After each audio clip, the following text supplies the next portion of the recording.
দুষ্কৃতীদের হাতে মার খেলেন প্রাক্তন শিক্ষক। আবারও জানিয়ে রাখি, এই মুহূর্তের যে খবরের দিকে চোখ রাখবো, দুষ্কৃতীদের হাতে মার খেলেন প্রাক্তন শিক্ষক। দুষ্কৃতীদের হাতে মার খেয়ে রক্তাক্ত হলেন প্রাক্তন শিক্ষক তথা তৃণমূল কংগ্রেসের কর্মী আব্দুস সামাদ নামে এক ব্যক্তি।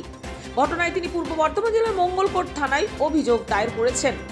যদিও এই বিষয়ে অভিযুক্তরা জানায় ঘটনায় তার কোনোভাবেই জড়িত নয়। দল বিরোধী কাজ করার জন্য আলোচনায় বসেছিল, সেই খবর যেতেই গ্রামবাসীরা তাড়া করলে ছুটে পালাতে গিয়ে গাছে ধাক্কা লেগে এই ঘটনা। সমগ্র ঘটনা নিয়ে শোরগোল শনিবার পূর্ব বর্ধমানের মঙ্গলকোটের কল্যাণপুরে। অন্যদিকে ক্ষীরগ্রাম অঞ্চলের প্রাক্তন তৃণমূল কংগ্রেসের সমর্থিত প্রধানের বাড়ি চড়াও হলেন কিছু দুষ্কৃতী বলে কৈচার পুলিশ ফাঁড়িতে দ্বারস্থ হলেন অভিজিৎ সামন্ত।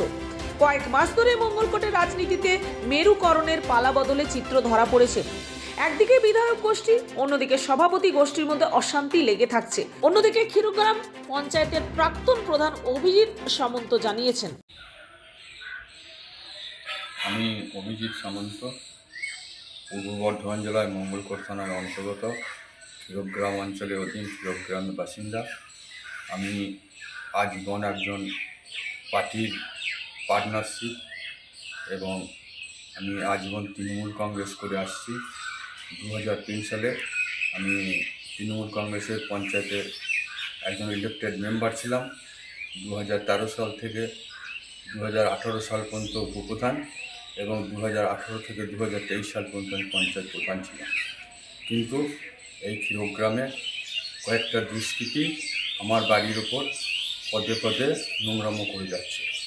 বিগত 1.5 মাস আগে কয়েকটা দুষ্কৃতী রাতের অন্ধকারে রাত্রি 11টার সময় মদ্যপান অবস্থায় এসে আমার বাড়ির পাশে আমাকে এবং আমার স্ত্রীকে অকথ্য ভাষায় গালাগাল বন্ধ করে।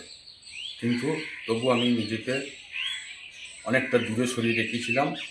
আমি কোনো ভিডিওর সামনে আসতে চাই নাই, কিন্তু দুর্ভাগ্য যে আজ আমাকে এই ভিডিওর সামনে আসতে বাধ্য হলাম।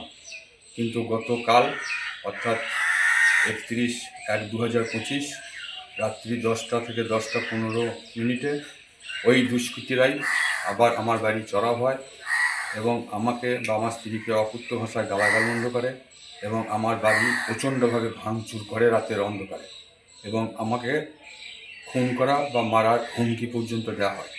আমি এই নিয়ে প্রশাসন থেকে আমার করেছি, ফাইল করেছি। প্রশাসন আমাকে আশ্বাস দিয়েছে, আশা করি প্রশাসন উপযুক্ত ব্যবস্থা নেবে এবং দোষীদের শাস্তি দেওয়ার ব্যবস্থা করবে। পূর্ব বর্ধমান থেকে পাপাই সরকারের রিপোর্ট, নূতন ভোর।